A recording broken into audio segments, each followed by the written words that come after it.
Tonight, a mass shooting at the nation's largest Army base is bringing up lots of questions about mental health services for military members. Today, we're examining the local services that are available, but first, we want to get the latest on Fort Hood. Investigators trying to understand why and how something like this could happen again. Here's reporter Sarah Dalif with your top story.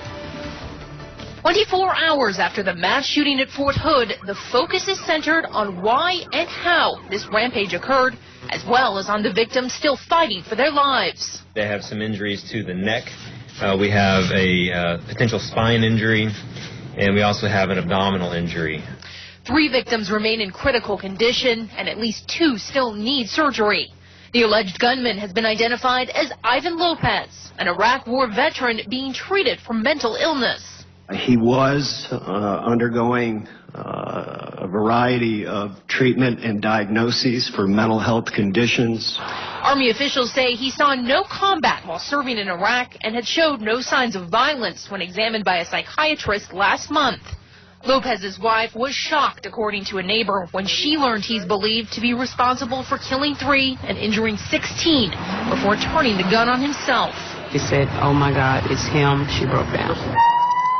A number of troubling similarities between yesterday's shooting and the 2009 massacre on the post are emerging, including information that guns used in both attacks were purchased at the same store. Officials are looking closely at how to prevent it from happening yet again. We're going to make sure that we're doing everything in our power to keep our troops safe and keep our troops strong, not just on the battlefield, but also when they come home. Meanwhile, those who've lived through the violence not once, but twice, are again left to grieve. At Fort Hood, Sarah Dalif, and News. This second Fort Hood shooting has a lot of people in Washington shaking their heads, shaking up as well, especially since the Secretary of the Army warned that more attacks on other bases are possible. In recent history, the Washington Navy Yard was shot up in 2013, Fort Hood in 2009, and then Fort Dix in 2001.